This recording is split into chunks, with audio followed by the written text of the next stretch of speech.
Today's episode of Beyond the Mask is presented by the insurance specialists at Bright Think Wealth Strategies. Find the disability insurance coverage that fits you best right now. Email Robert Smith at rsmithjr@financialguide.com. The show is also made possible by the team at CRNA Financial Planning. Get a free consultation today to be guided through the complexities of investing and financial planning. Just visit crnafinancialplanning.com. We'd also like to thank Helping Hands and OSA EMR for their support of the show. And don't forget, listening to our podcast can earn you Class B credits. For more information on how you can submit them, check out the CE Credit tab on our website, beyondthemaskpodcast.com. Welcome to Beyond the Mask, Innovation and Opportunities for CRNAs, with Jeremy Stanley and Sharon Pierce. We know you spend your day caring for your patient's best interests. On our show, we want to care for you. Join us as we leave the operating room and learn the latest in the CRNA industry. Beyond the Mask starts in 10, 9, 8, 7.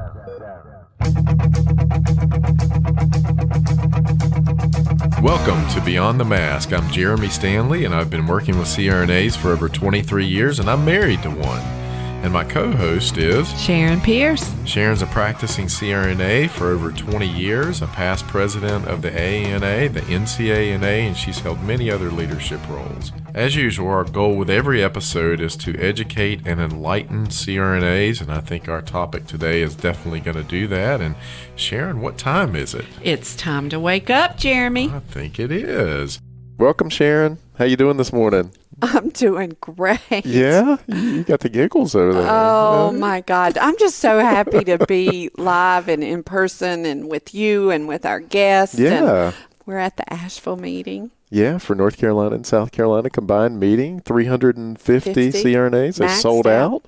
Mm-hmm. People are wanting to get out, and that's a good sign, hopefully, moving forward. I mean, with COVID and everything else going on, it's it's difficult. But of course, I had my bout with it not too long ago. You haven't had the pleasure yet, have you? And I will not. You better knock on wood. That's all I can say. I do not want that stuff, even though I am vaccinated, and you were vaccinated. I was vaccinated too. So, I know.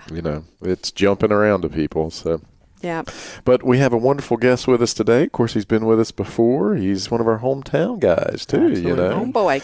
Mike Rieker. Welcome, Mike. Good to see you. Thank you so much. Thanks for having me. I'm glad to be here. Yeah. Well, it's always good to have you. And I know this was one that you and I talked about earlier, and I'm glad to get this on and hopefully do some good today. So yeah, it's an important topic, and I don't know if you know this happens to be Suicide Prevention Week. So this is actually perfect timing for us to talk about this topic today. I was actually going to mention that. Yeah, I saw that. So, and we're going to be talking about mental health awareness among healthcare trainees and probably get into, mental health awareness for everybody in healthcare. Yep. It's such a needed topic, especially at this time with COVID and all the stuff going on around the country. So, Mike, why do you think this is so important for us to discuss this? Well, I mean, there's really kind of this stair-step escalation. You've got, the basic level of stress that's going on in the world, and especially among young people. You see rates of anxiety, depression, suicidal thoughts just going crazy, even before the pandemic, right? So even when we looked, there was a study in 2019, and it said something like 1 out of 6 young people had contemplated suicide in the past year. And that, being bad enough as it is, was almost a 50% increase from a decade before. So, you start with the stresses of day-to-day life from social media and the expectations that creates for young folks. And then you add on top of it the pandemic, and all the challenges that provides as we can't spend time sitting with each other and going to church and, seeing people in the workplace. And then you compound that with a lot of challenges that are very specific to healthcare workers. So it's really, kind of I think we could consider it a crisis kind of situation. And unfortunately, it's the type of thing that people don't talk about a whole lot. And that's the whole point of these awareness weeks and months and things, is that we need to talk about it more, because it's something that we as a society tend to just kind of want to slide these things under the carpet, and that's not where they need to be. Right. And COVID's created the perfect storm. Right. Exactly. Perfect storm. In a lot of different ways, for sure. Mike, just because some of our listeners might not know you, I know the majority of people around the country do know who you are or know of you, but just kind of give a little bit about your background as well. Sure. So I'm the chair of the academic nursing department at Wake Forest School of Medicine, and I've been the program director of the anesthesia program there for a number of years, and been a CRNA for 27 years, so somewhere thereabout, I think, is where we're at now. Been a good long time, and so that's me. Yeah, that's me. And we had you on not too long ago to talk about, being deployed for a little while. I had a nice all-expense-paid vacation on on behalf of the government. Yeah, there last year into this year. Yeah. Well, let's kind of kick it off and, talk about some of the things you already mentioned. We've got rising rates of depression and mental illness, and obviously COVID has exacerbated that. So we can kind of start talking about some of those topics and kind of dovetail into, maybe how nurse anesthetists and SRNAs and healthcare trainees can maybe cope with some of these mechanisms as we move forward as well. Yeah.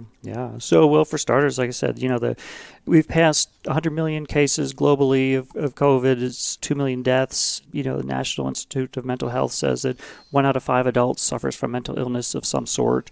And, we know anxiety among college students is very high. Depression, anxiety is around 12%. In college students, depression is about 8 to 10%. And so, it's hard. Life is hard for young folks right now. And then, as you said, compounding that with having these kids enroll into college, but they can't actually go to the college. They're in high school, but they can't actually go to high school. They're in sports, but they can't actually do the sports. And so all the things that make life fun and make work fun and make school fun were really taken away. Right. And no prom. With no prom, right? Added this no graduation. big blanket of stress on top of that, has really made life very challenging and just compounded an issue that was already kind of building. Yeah. Wow. So it sounds like there's a baseline of mental health concerns, and then it's been compounded with COVID. My big question is this. Was it always there? Or, you talked about the baseline anxiety. Did we just not talk about it back then? I have a hard time wrapping my head around some of it because, and I know other people say this, it's like, kids these days got it pretty good. I think the same thing. I don't mean to demean the situation at all, but you had to get up and turn the TV, or you were the remote. Right. Okay. Well, they you were raised have a different, though, too. I know we did it.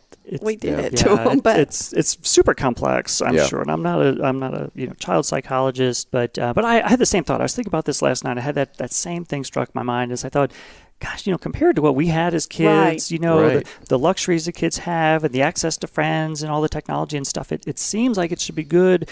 And paradoxically, it's really interesting. It's worse. It's right. Yes. And there's some of the stuff that's really kind of superficial. Like we've got the Instagram and everyone's filtered. They got, and everyone, shows what parts of their life they want to show. And they make it look like, all the best parts, right? Everything's great. And so that part's pretty easy to understand how that creates stress and creates really sort of unreasonable expectations, among kids of am I doing everything? Am I having all those right things, or am I doing the right things, having the right experiences? But it does seem that it just has been building in our society. It is something that's there, and there's stigma with it, right? People don't like to talk about it. We don't like to say, my kid's got depression, or my kid's got anxiety disorder, or my kid's on medicine. So unfortunately, I think it's been building, and just not building really out in the open. I think it's been sort of building behind closed doors. So, healthcare workers obviously have been uniquely affected throughout this pandemic. Yeah. And you want to talk a little bit about that and what that, possibly means for healthcare workers in general and some of the conflicts that they're dealing with right now. Yeah.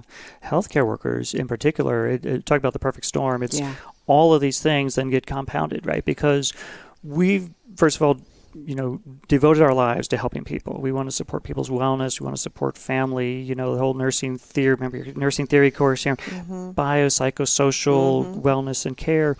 And so you think about what happens in a pandemic.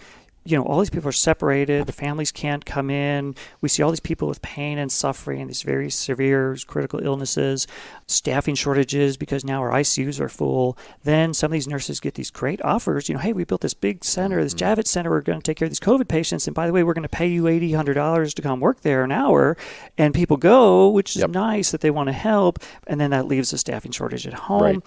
So there's so many aspects of this that get compounded. These nurses are watching people die by, telling the family you have to stay out, Right. and then watching the patient die, and then having to go tell the family, by the way, while I told you to stay out there, your loved one is gone now. Yeah. There's just so much about it that is so challenging. And then for personal safety too, right? We have to worry about this unknown, this big unknown of this disease, and what causes it? How does it get transmitted? Well, if you're, within 6 feet for 15 minutes, that's bad. Well, what if it was 2 minutes, or what if it was 17 minutes, or what if I was 3 feet away? And, there's so much unknown back and forth, and, not from anyone's fault or intention, but no one knew, right? Wear the mask, don't wear the mask. Oh, the mask is okay, but only this type of mask. Oh, no, that type of mask doesn't make a difference. The cloth mask is okay. And so it is very reminiscent to me, and you remember this too, of the AIDS epidemic, right? In the late 80s, I was just transitioning from an EMT to going into my nursing career, and we had just named HIV 86, right? We came up with a name for it, and now it had this very scary, there's this thing that you got to worry about.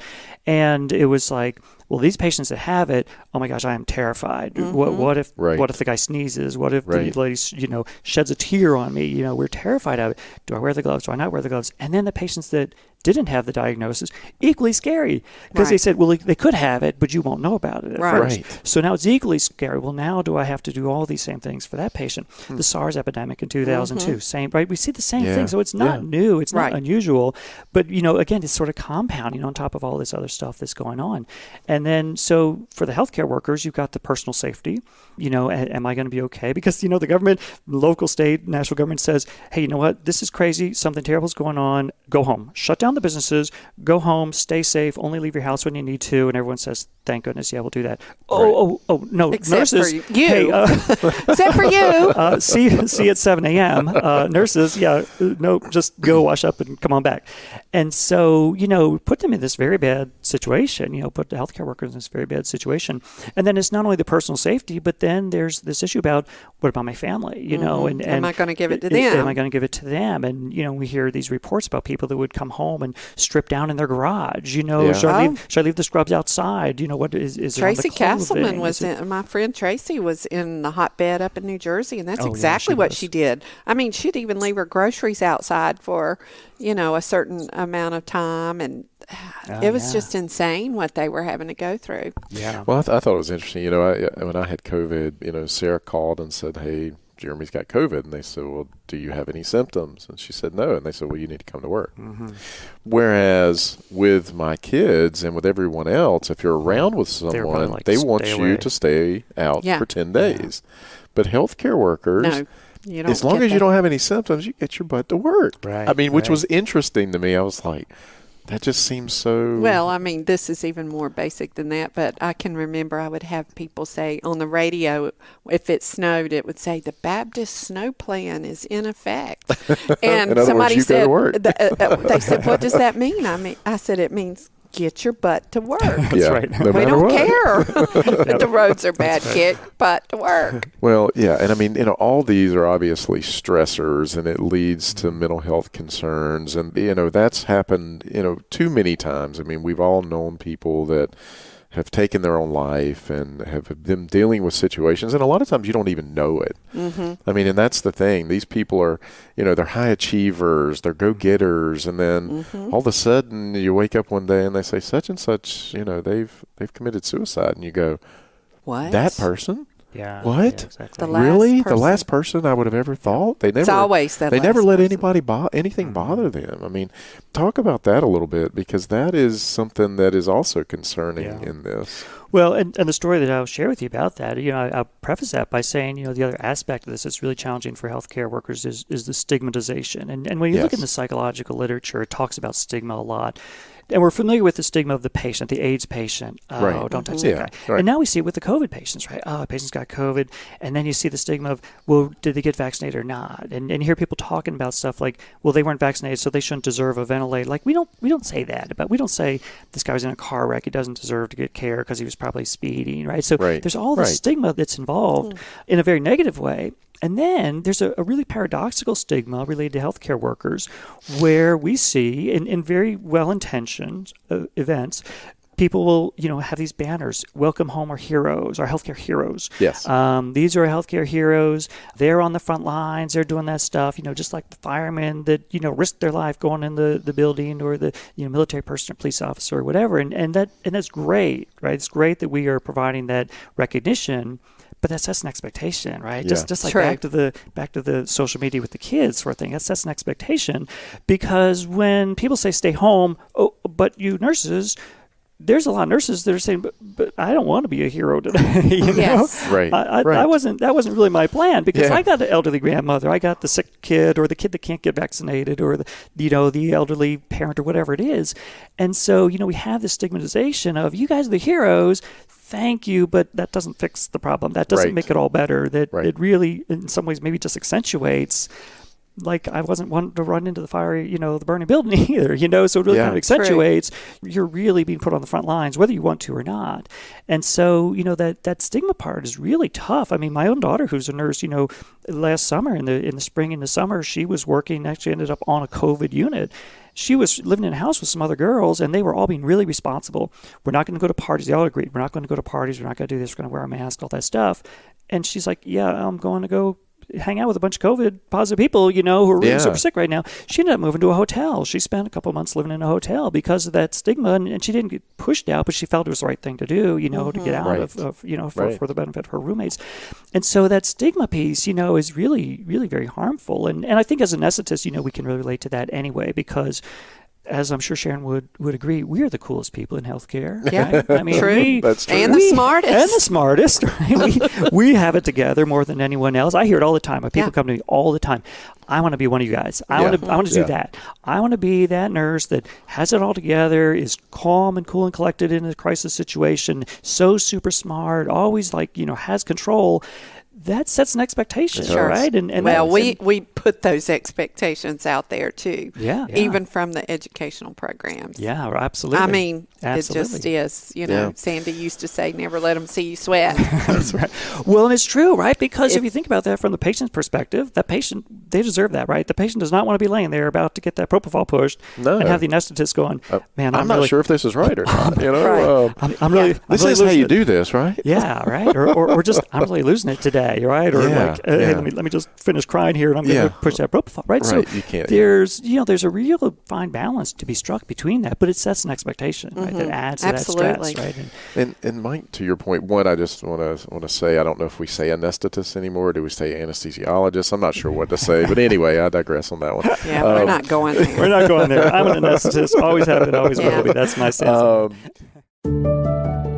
As a CRNA, you spend years preparing yourself for this career, so we don't want to see you lose out on any of the income you've worked so hard to earn. The best way to protect yourself and give you the confidence that a major life event won't disrupt your financial future is through disability insurance. We've known disability income specialist Robert Smith for many years and have seen the work he's done with nearly 2,000 CRNAs over multiple decades. He can help identify any gaps in your existing coverage and fill those gaps by finding the best value on a policy. Contact Robert and let him know you heard about him on our podcast. Send him an email at rsmithjr@financialguide.com. That's rsmithjr@financialguide.com. Or call him at 504-394-6557. Protect your greatest asset as a CRNA, yourself and your ability to earn a living by adding disability insurance to your financial plan. But, in dealing with students, which obviously you deal with all the time, I mean, there is an enormous amount of pressure on these students. I mean, one, it's hard to get into anesthesia school. I mean, it is tough. And when you're there, there's tremendous responsibility and a tremendous workload. And you do train these students. I always want to say kids, they're not kids, but you train these students to be confident and self-reliant and quick decision makers. And I'm sure that you guys are doing some emotional intelligence type of evaluations on them as well. And that just puts a tremendous amount of stress. And then you add all the other stressors that are going on in the healthcare environment to these students who are already feeling their way around. Yep. have gone from being the best nurse on the unit to right, being the lowest to being on the the totem. lowest on the totem pole. Yep. And they're working with a CRNA, and there might be CRNAs that are very well respecting of that student. There might be CRNAs that are just quizzing that student, and they don't want to be with them that day. Right. So it adds all kinds of pressure. And then you got an anesthesiologist, and then you got surgeons who neither one of them have any type of pressure added in scenarios, I'm sure. Right. And no egos walking through the room. So let's talk about from that aspect a little bit. And I know as we talk about that, you've got some personal experience with the loss of a student as well that maybe we can chat about. Right. So on top of all that, right, so on top of all the things we've already mentioned, then Right. you have this business of, and I'm being evaluated every day as a student, Right. and I've got to live up, and I've got this role model that I'm trying to, in my head, that I'm trying to live up to becoming this person.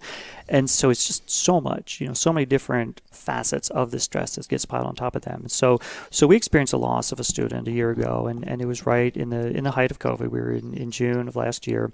And as you mentioned before, it's never the person that you Right. and it's a really important lesson, I think, to get out there, to your listeners, that depressed person, that person struggling, is not going to be the person who's cowering in the corner, in the fetal position in the corner of the OR, right? That's not the way you identify that person.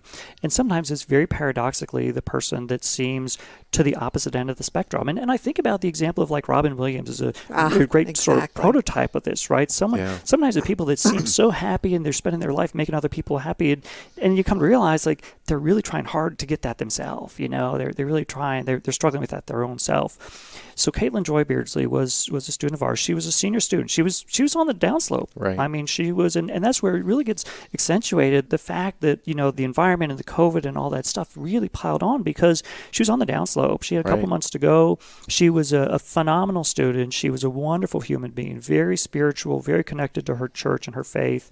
She was smart as a whip. She had this really great acerbic sense of humor. She had this sarcasm that was just, it was killer. She was just so much fun to be around.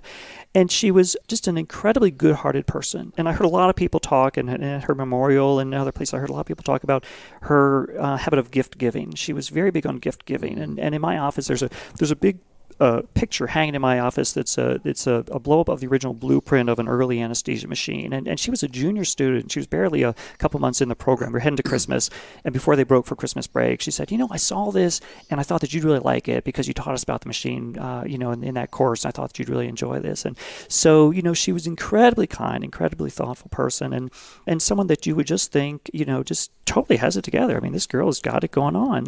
And then we lost her, and it was June, and her roommate called me one day and said, Caitlin's dead. And that, talk about getting hit with a ton of bricks. Yeah. That was a ton of bricks on top of Mack truck. Mm. So what lessons did you learn that you would like to share with our listeners with this whole tragic event? And I don't know if there's something we need to know, could have done differently. I mean, but recognize it. Well, and I also think, Mike, with as many students as you guys have through, and, we have, I don't know how many schools out there now. What is the number? 118. 120 or something. Yeah. Do you deal with these situations? Do you talk about it more now because of Caitlin? And do you have protocols in place now that maybe you didn't before as well? Yeah. To maybe try to catch this a little earlier. I mean, I know it's not a responsibility, but it is a responsibility in a certain way as well. So. Yeah. Well, some of the lessons, I think the biggest lesson was just, first of all, recognizing the stress, as we're talking about, recognizing that we're all under stress, and as healthcare workers that we have it, in particular. And then I think one of the big lessons was that, it's not going to be obvious. It's not going to be, the person's not going to be sitting there having a mental breakdown, and that's going to be the cue that someone's going to say, hey, do you need a hand, right? It's really going to be, it's just much more insidious than that. And you have to look for it. You have to be a lot more proactive about it.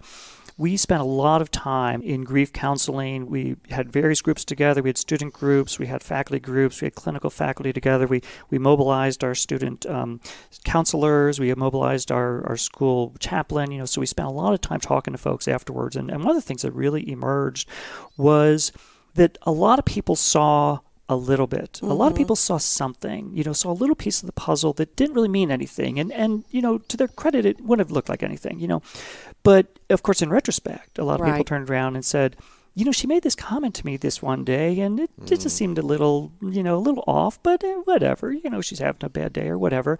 And so a lot of people saw a little bit. And again, in our society, we're like, we don't want to call that out. We don't want to say like, hey, are you struggling mentally? Right? So we just go on. And one of our classmates, one of the most heartbreaking conversations I had with one of our classmates, her classmate said, and it was one of these stories about having seen a little bit. And the classmate said, I saw her in the locker room, just very shortly before she died. And she said, we were getting changed in the morning. And I said, how's it going? And Caitlin had some response to her, something like, terrible day, or, something like that. I forget what the exact words were, but it was something to that effect. And she said, oh, tell me about it, me too. And went about her day. And she said to me, she goes, Dr. Rieker, to tell you the truth, we were seniors. We were ready to graduate. We pretty much, we sort of know what we're doing, and we're tired. We're emotionally exhausted. We're working through this pandemic. We had a lot of change in our schedule, and I don't know. It seemed normal to say you're having a bad day. Nothing seemed really great at that point. And so, for any classmate to say like, ugh, terrible day, like, doesn't seem like much of anything. And she goes, you know what? I'm never going to do that again. She goes, I'm never going to say, okay, and move on. She goes, the next time and anytime someone says to me, not so good, she goes, I'm going to stop and just stop and give them a minute. And I think that was such a great takeaway point and such a great lesson for all of us because it's our society, right? Hey, Sharon, how's it going? Good. Okay, good. Did I really care? I care about you. I care about you, Sharon. But you know what I mean? We do this in passing. Hey, how's your day? Hey, Jeremy, how's the day going? Super. Great. Living the dream. Okay, yeah, me too. Yeah. Right? And we move on, right? But we need to stop. We need to just slow down a little bit, right? And when that person says, like, living the dream, man, that's a good time to just stop and go, yeah, tell me about it. Yeah. What's good and what's bad for you right now, right? Well, I think you've taken this to heart because when you first sat down in here, you said, so Sharon, are you doing okay about Emma? Yeah. And probably you wouldn't have addressed that before. You would have just, Well, people. So I think you've learned, and I need to learn too. But it's tough. I think people think, oh God, if I mention Emma to Sharon, she's going to lose it. Yeah. And whereas Sharon wants to talk about it, that's why she's got a tattoo on her arm. Yeah. Yeah. And I just let you touch my tattoo of Emma. There you go. Yeah. So, and I did that on purpose. Yeah. But yeah, and I think you're right. Like, I was just sitting here thinking we kind of want to empathize with people, if, it's a horrible day. Well, that's been crappy for me too, Right. But you're right. I just thought through that and I thought, gosh, if somebody says that, you don't know why they're saying that. Yeah. Mm-hmm. Well, really, what happened? What's going on? Is there anything that you want to chat about? And that right there, and I think that part of the reason that we're reluctant to do that is we think, I don't want to get wrapped up in it, right? Even if it seems like the person's a 2-hour conversation. I don't want to get wrapped up. I'm not a counselor. I'm not going to fix this. And that's a really important message, is that you don't have to fix it, right? You don't have to feel obligated to fix it by stopping and asking, because just by stopping, right? If I just stop, right? If I'm hey, Jeremy, how's it going? Terrible day. Okay, I'm just going to pause. Yeah. Really, man? What's up? Tell me what's going on today, right? I'm not going to necessarily fix it for you, right? But I'm telling you something important, right? Which is I care about you. I care about you, man. Right. You're my friend. I care about you, right? So just that alone is already doing a lot, right? Just that pause to say, tell me what's good and what's bad today, or tell me what's bothering you today, right? That does a lot right there. That says, I care about you.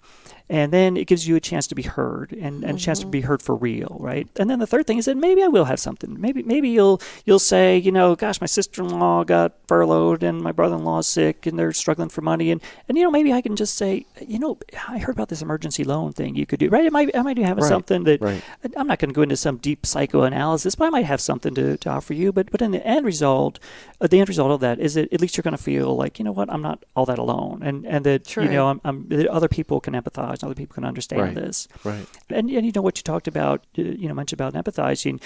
Within weeks of Caitlin passing, one of my son's best friends from high school also took his own life. He died also of suicide. And again, it's widespread, And so I know from talking to that boy's mother, she said, it gets very awkward because I'll be at a social setting and people are talking about their kids, and she goes, and then they sort of notice me and they want to clam up. That's true. And she goes, and I want to talk about him. I want to talk about Danny was his name. She goes, I want to talk about Danny. I want them to ask me about him, and I want to share fun stuff about him. I don't want it to be that, we can't talk about that, But again, it's just sort of societally, we've been enculturated to do certain things or respond to situations that are uncertain or sometimes uncomfortable in a certain way that's not really helpful, right. To the situation itself. Well, I've found that even if somebody says, "Oh, talk about your tattoo," and which is the whole point of me getting it, to talk about. And they think you're going to talk about your little bouncing baby, granddaughter. Yeah. But yet, I've learned already to preface it with, "You're going to be uncomfortable." Yeah, that's good.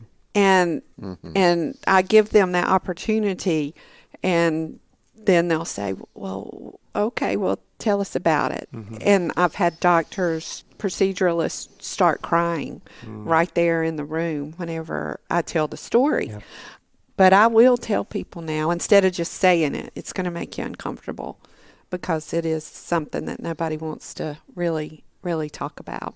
Mike, with the cohorts coming in, I mean, do you guys, and I'm sure there's some training on this, but help them to support one another, because it is such a difficult program to go through, and ask these types of questions, and are there people that might check in with them so often? Well, do y'all still do the big sister, little sister thing? Yeah, they've got a buddy that's another student who's a senior then they used student. To give us a CRNA that we were buddies with. They've got a CRNA buddy. They've got a CRNA faculty member who's their kind of individual counselor, and we've got a lot more resources now too. We've got a school chaplain, we've got a school counseling group, and so there are a lot of resources out there. But the problem is the awareness and keeping the conversation open, right? That's really the barrier that we have to get over.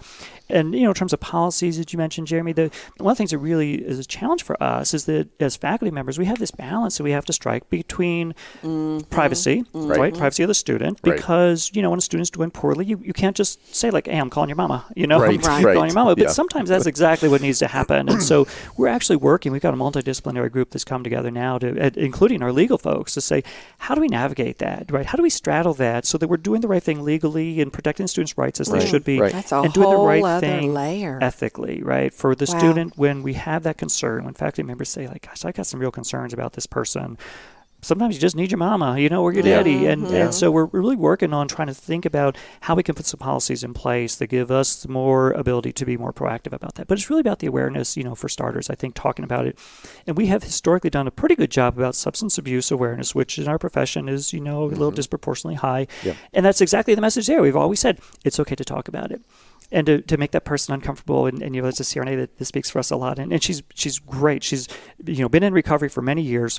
A little bit older of a CRNA, and she'll usually come in and she'll start off, introduce herself, and she'll say, "I'm a CRNA.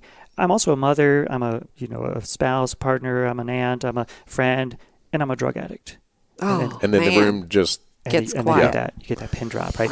and it's so impactful, because it's a great way to tell the students, like, it's okay to talk about this, number one. And also, number two, the, quote, person who's addicted to drugs does not look like, they're sitting in the, it's never the person you think it would be. And so we've done, I think, a pretty good job about that. But I think we need to now expand that, right? So we're trying to expand that and say, let's expand that conversation. And this isn't just about substance abuse. It's about, mental wellness in general. And it's okay to say, I really struggled with depression. I really struggled with whatever it might be. It's okay to talk about it.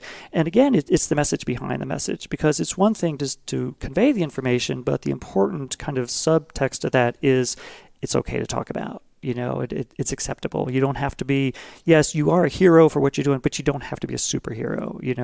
We respect you, but you don't have to be a superhero or superhuman. And so make it okay to say you're not okay. It's okay to be not okay is exactly that's. And none of us are okay. I mean, that's the thing that we really need to get across. Exactly. I always tell people, there is no perfect family. Yeah. I mean, I've worked with thousands of individuals, and no one has a perfect family. No one has a perfect life.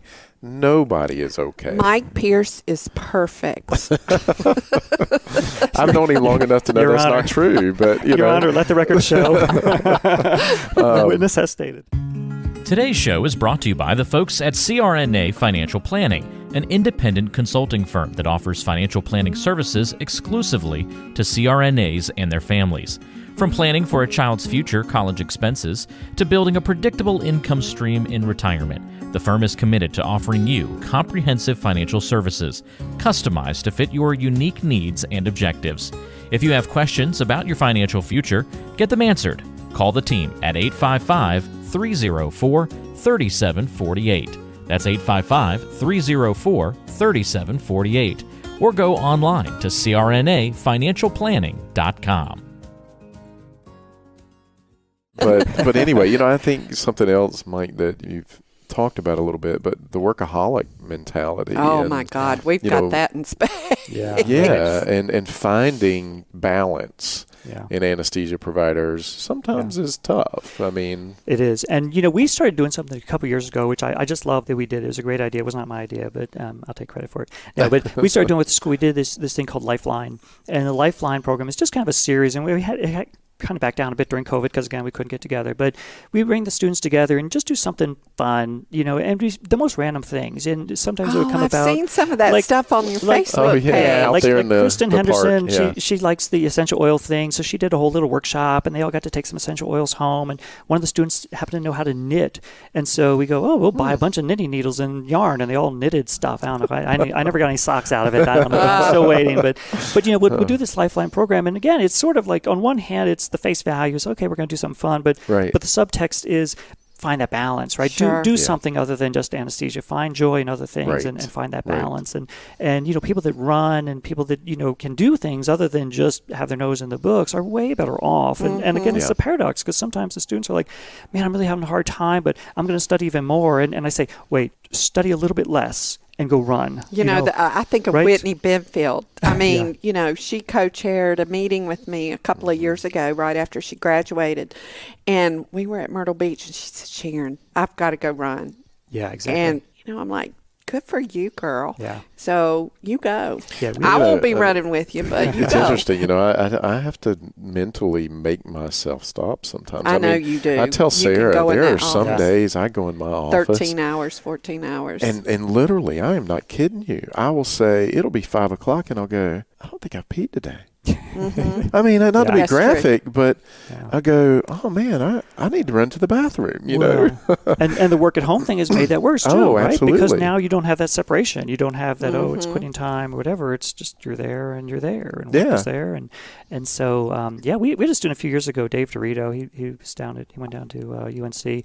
But he ran the Boston Marathon. He qualified for the Boston Marathon while he was a student, and which amazed me. And I said, I know that takes a lot of work. Tell me how in the world did you balance a lot of training with your schoolwork? And he goes, it's one and the same. He goes, to do well, because he was a fabulous student as well. Yeah. He says, one and the same. To do well in school, I've got to give myself that break. I got to give my brain that break. And I run and I think, now, what was that stupid thing about the shunt equation? And then I go back and think about it more, Yeah. But it's that balance that is so important, and sometimes it's kind of a little counterintuitive, I think, sometimes. True. We tend to think we just want to drive real hard. Yeah. And sometimes you got to realize that, just stepping out for now, step away from it is really, really helpful. Well, what was it? Thomas Edison said that same thing. You'd go take a nap. Go take a nap. Yeah. But, I do find that when I do get away and I come back, you're more productive. I am so much better. Yeah. Yes. So much better. Because if I sit in there, and I'm sure CRNAs are the same way, because our personalities are very similar in that when I come back to it, man, I'm on it. Yeah. But I'll sit there and think I get to the end of the day and I go, dang, I didn't get that much done today, even though I've been here this whole time, Right, So, We take wellness walks at work. The days when we're all in the office, we'll, usually sometime around mid-morning or so, and you sort of kind of get a little rundown. Someone will go, hey, how about a wellness walk? And we'll all get up and we'll go. I like that. Got the little greenway behind our building there. We'll take a little walk. That is a great idea. 10 minutes. I mean, it takes very little out of the day. And sometimes you talk about work and sometimes you talk about personal stuff, but we come back more energized. I like it. Yeah. No, I like it a lot. This is good stuff. And, I think the idea here is just, like you said, to bring awareness to it, to talk about it, to when somebody says, hey, I'm having a crappy day, why? And try to address it. Yeah, and so we're looking at a number of different things, that we can do in the hospital to have that conversation open, more services make sure the students know about the services, and then our run. We're planning an annual run that's coming up, and with a lot of great support. Thank you to CRNA Financial Planning as a sponsor, a lot of community sponsors, NCANA, AANA, and again, is to convey that message that this is how you find health. Find balance in life, get out there, and again, the sort of subtext behind that, once again, is that we're out there to talk about it. And I've got a good partnership with our CRNA, which is a subsidiary of Wake Forest. It's a counseling group, and that president worked with me, and he said, I'd love to be there and help you out. And so we just want to get people out there and say, it's okay to not be okay. It's all right to talk about it, and we don't have to be shying away from the conversation. We don't have to be afraid of it.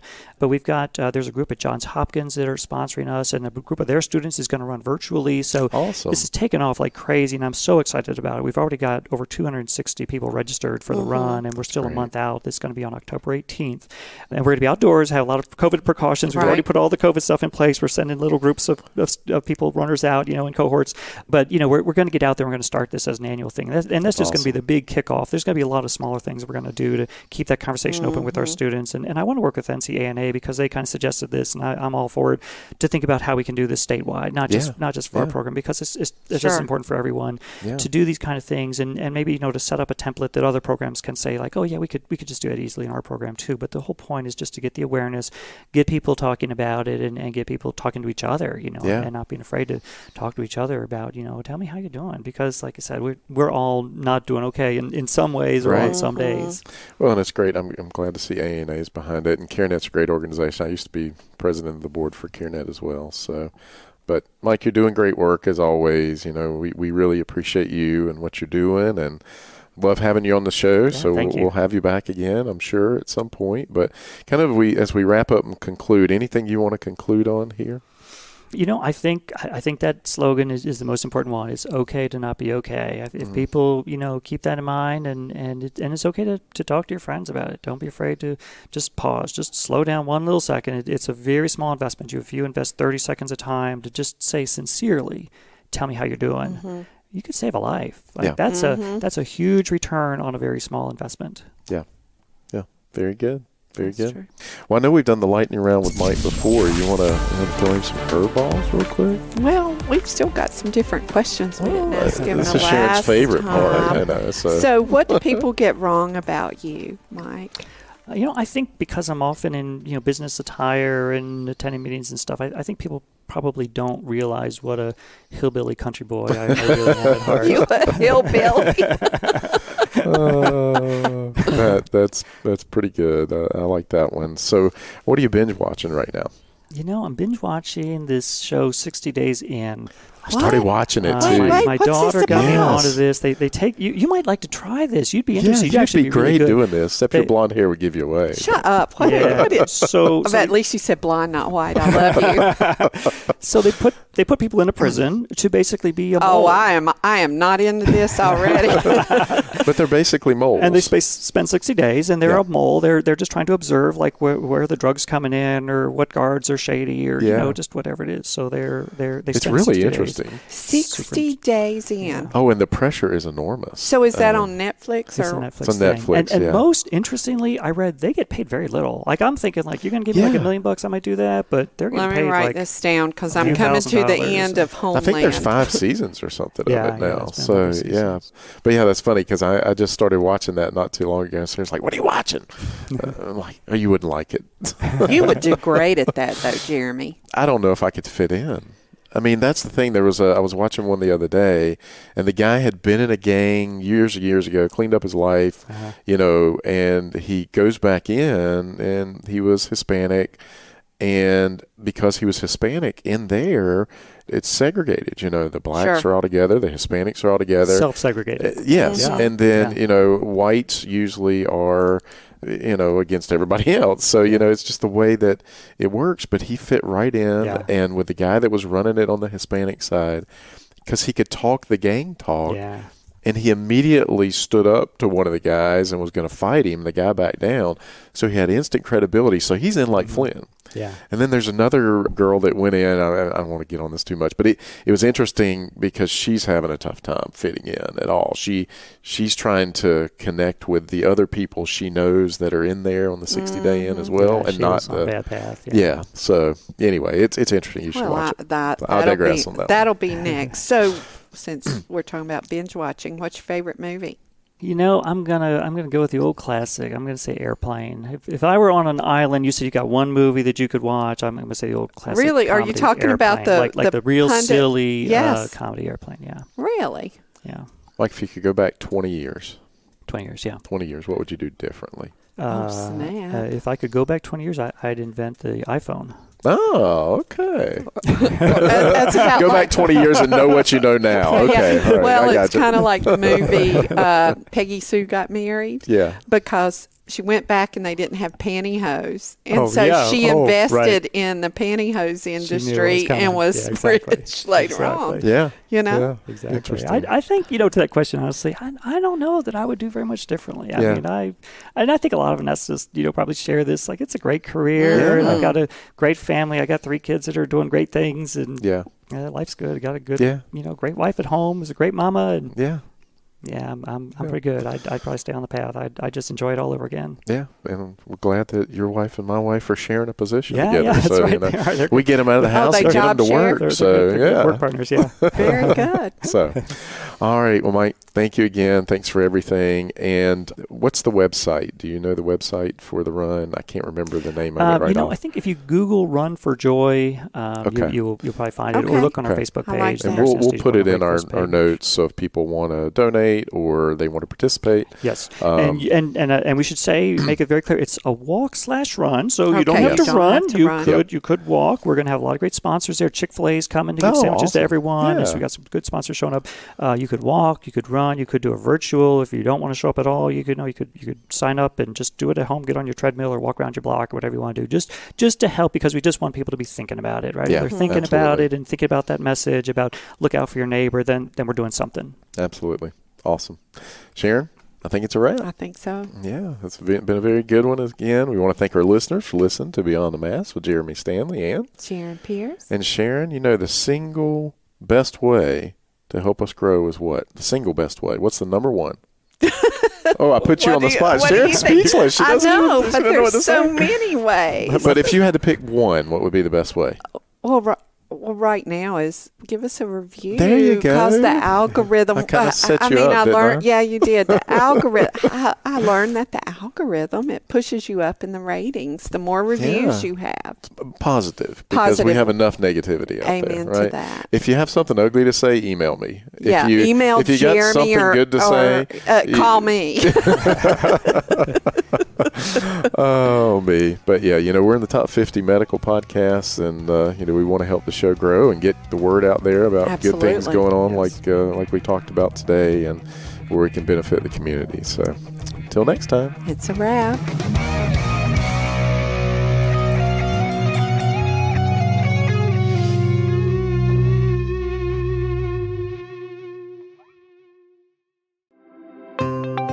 Have you thought about what would happen if you weren't able to work for 2 or 3 years?